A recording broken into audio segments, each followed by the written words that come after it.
everyone, good morning. This is a trade recap dun sa tatlong setup na ginawa natin. Monday, we have the sell. Yung Tuesday, the buy. And last night, yung buy natin. First off, dun tayo sa, sa Monday na sell. So, why did we sell on Monday here at the 338485 level? Okay. So, looking at the charts, tingnan muna natin kung bakit tayo naglagay ng high volume resistance dyan. So you can see last week, June 12 pala, here, you can see na nag-consolidate siya during an overlap. So that was a very high volume na time na nag-down sa London, then pinalik lang naman ni London, and then consolidated here. Then during the overlap, walang masyadong movement, then nag-break siya during the Asian. Here we can see sa overlap, nagkumpulan yung mga candles natin, meaning maraming na-execute na trades dyan during a high volume time. So, it's safe to say na meron kang high volume na level dito. So, between 3380 to 3400 na level. So, the price. Then, on June 13, Friday, doon siya nag-consolidate sa taas. Then, Monday, the 16, pababa. Then, during the overlap, nakita natin dito. I don't know, meron ata tayong trade dito. Hindi ko lang ma-recall. So, during the overlap, sinalo siya ng overlap din na volume. Okay? So, it was a confirmation na meron talagang maraming na-execute na trades in this zone. Alright? And the following days, nakita naman natin, ayan, kitang-kita na natin dito. Dito na siya nagko-consolidate. Meaning nun, most of the trades are executed at this price level. At maraming pera ang nandito sa level na to. Okay? So, ganun lang naman pag-spot ng high volume na zone. Now, it broke. Yan, nag-break down sa New York. No? Nag-sell off dyan. Then, sinalo, binalik ni Asian. Asian cannot break that level since Asian lang siya. No? Yung pera sa Asian, di sapat para i-break yan. And this was Thursday. There's Thursday. Okay, so makita natin, here, ang spike here is the Friday. Pag Friday, paubos na volume kasi last trading day. Then, Monday dito, this is a Monday, wala masyadong volume dyan, manipis. Kaya ang pinakamakapal na pera na level is here. Ito yung pinaka significant na level na babasagin. Dapat. Okay? So here, madali lang yung angat yung price. Once na nabasag to, madali na nang iangat yung price na yan. Now here, the high volume resistance is resisting the prices. Diba? Makita natin, nagre-resist siya. And then, it tried on Monday. Diba? Pag Monday, low volume, Asian pa, you don't expect na mabe-break siya. Okay? So, nag-retrace, bumalik, pababa. And then here, at London, bumaba. Then, during a high volume time, di ba dito yon, high volume time, overlap. But it's on Monday. Pag Monday, hindi masyadong malaki yung volume sa market. So, Tuesday, Wednesday, pwede doon. But here, you can see, bakit tayo uh, sell, hindi breakout na buy. So, here's the reason, or here are the reasons. Pakita natin. Here are the reasons. So, fundamentals, ito yung basis ko, bakit tayo nag-buy. Explain natin sa isa. So, mahaba-haba. Here, fundamentals, Monday sells. So, Iran versus Israel tension. So, may tension doon. Many anticipate a bull run due to this, but the economic effect of the actions by Iran will favor US. So, as I explained sa group chat, meron na siyang sa effect nung ginawa ni Iran. Now, the closing of Hormuz, and hindi detalye ko naman dito, closing of Hormuz will benefit the US oil producers. So, pag sinarado si Hormuz, or nasarado na nga si Hormuz, ang mga kumukuha ng oil dun sa Gulf, na dependent dun sa Gulf, is maapektuhan. Diba? pero it will benefit in the short term, benefit kay US. Bakit? Do'n tayo kukuha kung ikaw yung ano, do'n ka kukuha nung oil naman sa US since sirado na yung Hormuz. And it will cause inflationary para sa oil. Kasi supply and demand, di ba? So, binawasan mo yung supply, so demand will increase, then the price will increase. And then it will lead to ano, higher inflation. Kasi mamahal yung oil, mamahal yung lahat ng bilihin kasi dependent naman lahat sa oil and transport, di ba? So, for the upcoming months, higher inflation data siya. So, kung titingnan mo siya in the short term, higher inflation, meaning nun, wala mo ng rate cut sa US. Kasi magiging high yung CPI, tsaka yung mga inflationary na economic data. Yun lang naman yun. So, in the short term, alam mong hindi mo na magre-rate cut. 'Di ba? Kasi ano yun, ah, walang ano, walang kasi magka-cut ka ng rates if na-control mo si inflation, 'di ba? Gano'n lang naman. And then next is it will cause ito, yung global inflation.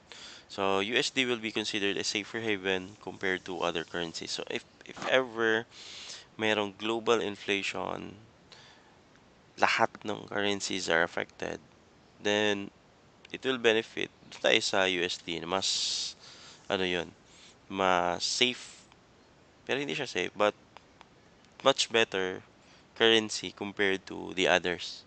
'Di ba? Ganun lang naman. Ganun yung ano ko, yung anticipation ko doon. Then, no rate cuts will cap its upside. So, pag sinabi walang rate cuts o in the short term, na hindi ito long term, in the short term, there will be no rate cuts. Meaning nun, the rates will stay the same. Why is gold flying? Kasi nag-expect tayo ng rate cut ngayong taon. Kasi may war tension. Now, alam natin na yung effect ng war na yon, geopolitical tension, will cause inflation. So, kung mag-cause ito ng inflation, hindi pwedeng magka-cut si Fed. Kasi nag-cut si Fed dahil gusto nilang i-control yung inflation. So, that was a conflict, di ba? Dun sa pag-analysis natin. So, bakit siya magbubull run kung ayaw ni Fed mag-cut ng rates? Di ba? Ganun lang naman. The next, fundamental technical na perspective kung i-correlate ko siya dun sa charts. So, need to have a resistance in the monthly time frame. So, kung nakita ko dun sa monthly, kailangan natin. Then, the eye indicator anticipates a monthly red candle for June or July. So, kung titingnan natin dito, kung lipat natin siya sa monthly, okay, so, yan. Okay, so you can see, yung candle ni June is still on bullish. So, kung kailangan natin, yung rate cut kasi is anticipated in September. So, kung sa September tayo magka-cut, once nag-cut ng rates, angat dapat si gold. Eh, umangat na siya. 'Di ba? So, we need to have a resistance para mayroon tayong valid SGC na move. Like this one. 'Di ba? So, merong month na pupula siya and then i-break ng catalyst. So, here is tuloy-tuloy pa si gold. So, wala pang red candle in the month of 2025. Why? Because the market is anticipating a rate cut in 2025. Kaya palaging pataas ng pataas si gold. Now, I want to see isang red candle para ma-validate ang base nito. Papunta naman siya sa 3,500 to 4,000 level. So, kailangan niya munang mag-create ng SGC for another bullish run. Yun yung anticipation ko on the monthly time frame. So, ganun lang naman. So, bakit tayo nag-sell on Monday? Ganun lang. Ganun, maraming reason. Di ba? So, inano natin yan. Consider before taking on this sell here. Then, knowing na high volume resistance, maraming pera dyan. So, if ever na babasagin niya to, is tuloy-tuloy yung run niya. Kasi maraming pera to eh. So, hindi niya tinuloy. So, natalo yung mga buys dyan. Yung mga bullish kay gold, natalo dyan. Then, binaba si price up to here. Bakit dito tayo nag-TP? Because this is a low volume support. How did we determine a low volume support? Is by spotting niya yung mga Asian na kumpulan. Ito yung Asian, di ba? Makita natin may box tayo dyan. Meron niyang kumpulan dyan na Asian. So that are considered low volume support. So bakit naman tayo nag-buy yung Tuesday sa low volume support? Now, kung susukatin natin, ito lang naman. Kung susukatin natin from here papunta dito, it's around 1,000. 1,000 na ata, 1,000 na. Say from 3,395 to 3,300. So, almost 1,000. So, expect a retrace of about 300 to 400 naman pataas. So, the 300 would be 330 to 340. So, tamang-tama, 300 na bounce. Pero dito ko nilagay sa 3,350. So, maybe some of you naka-stop gain na, maybe some of you secured its profits na. So, kung naka-secure ka, then good. Then, here naman, nag-buy pa rin tayo kagabi. 'Di ba? Sinend ko naman to sa GC kagabi yung setup na to. So, explain ko bakit tayo dito nag-buy sa low volume support on a Tuesday night. Okay? So, sa Tuesday naman, bakit tayo nag-buy dyan? So, this is a low volume support. Bakit hindi siya ano? Kasi kung low volume support ito, dapat itagos na, 'di ba? But do you have a catalyst ng Tuesday? The question is, do you have a catalyst? So during the London session, kung no, dito, isip ko, kung dito sa London session, kung dito sa London is it created a bullish na pataas, no, hanggang dito, yung nag-retrace siya. Kasi ito hindi pa natitesto yung mga high volume. 'Di ba sabi ko nung ano, nag-set up tayo ng Monday, mahihirapan siyang bumaba dahil sa mga dahil dito sa mga kumpulan na to. So ma-traffic siya. Kaso tinuloy-tuloy papunta diyan. So I expect magre-retrace muna to because there is no catalyst to break that low volume support and to test another high volume na support dito sa baba. Okay, ganun lang naman. Then nung nakita ko siya dito sa London, nag-break. And then during the overlap is yeah, expected na meron kang high volume dito sa overlap. But knowing na parang ni-raid niya lang tong tatlong ano na to, tatlong high volume na sessions without a catalyst is uy, nakakagulat sabi ng eye indicator ko. Oh, paano niya to nalusutan? Eh, maraming pera to. 'Di ba? Maraming pera yan. Bakit hindi siya nag-consolidate dyan? Or bakit diniretso niya? So, that's why I was anticipating na yung low volume support to will be triggered as a decoy, no? Like, maano ka, ma,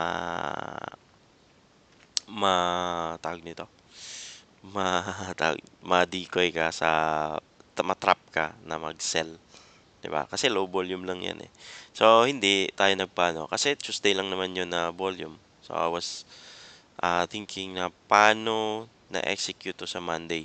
Paano niya na-raid to sa Monday. Paano niya inubos to.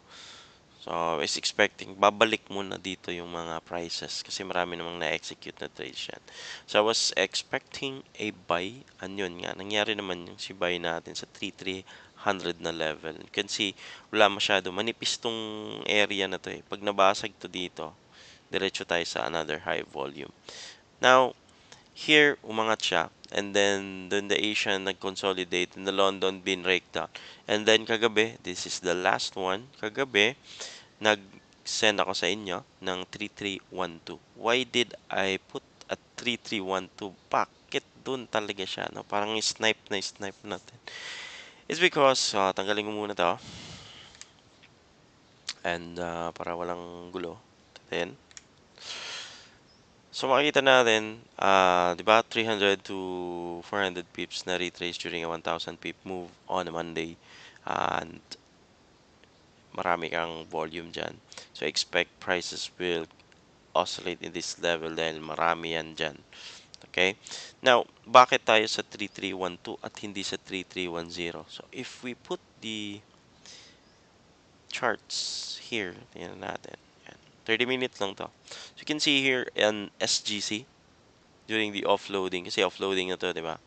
SGC, Soggy King, then SGC and the offloading. So, makita natin dito may SGC dito. This is a high volume SGC. If you consider this a high volume on a Tuesday, yan, SGC na yan. So, every time na may breakout na ganito, SGC, usually binabalikan siya at that level lang din. Hindi dun sa baba. Kasi pag binaba mo pa sa isang SGC ng high volume session, automatic dediretso pa baba. Okay, yun lang naman na spot ko dyan. So,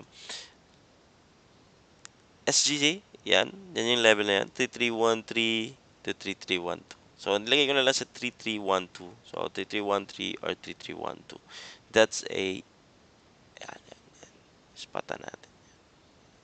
Yan yung magiging trigger point ko.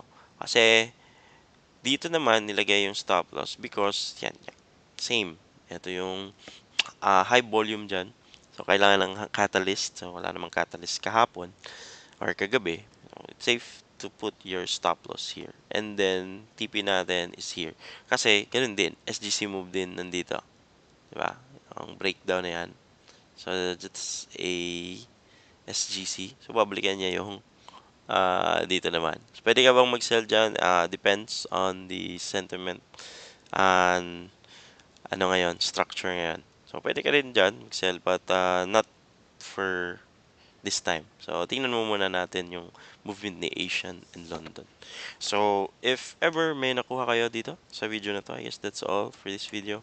Yun lang naman yung ano ko. It's not more on drawings, it's more on analyzing yung price, kung ano yung mga pinaggagawa niya. And I hope may nakuha kayo dito sa video na to. And if you learned something and how I analyze and how I build my setups. So, if ever may nakuha kayo, so huwag niyong kalimutang i-like ang video na to. And another one, yung price rhythm natin, yung bigay ng kaibigan natin, check natin ha. Yan, napaka-lupit talaga dito. So, makita nyo yung price rhythm indicator na to. If you turn it on, so turn on off natin na. Ito yung mga na-spot ng eye indicator ko. Boom! So, kita nyo, that are the levels na pinlat ng price rhythm. So, possible levels na pupuntahan ng prices. So, kita nyo yung low volume support. Kita nyo yung orange na to. This is the price rhythm. Tignan mo. Tanggalin ko. Balik ko. Saan siya nag-bounce? Doon mismo sa level ng price. Saan siya nag-resist? Doon mismo sa price level na yan. And then here. So, konting-konti na lang yung ano. So, it is like an eye indicator yung price rhythm. Napagaling ng ano ng pagka-construct ng indicator. Kita nyo? See the levels. Kaya hindi ako gumagamit ng indicator but I really recommend yung price rhythm na to. Price rhythm indicator na to. So, di ba sa previous video ko nilagay ko na yung YouTube channel. Shout out kay White Rabbits Rhythm. So, you can search sa YouTube niya. Andun yung price rhythm. Doon yung nahingin yung indicator. Wag sa akin kasi hindi naman ako mayari nito. Diba?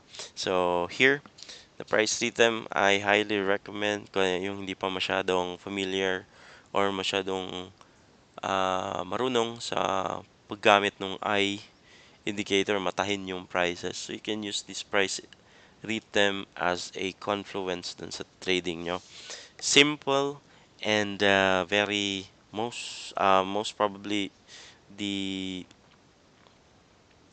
most accurate na indicator na tumutugma sa system ko. Right?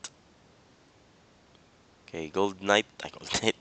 Gold day everyone. I hope na meron kayong natutunan dito. So, have a profitable week.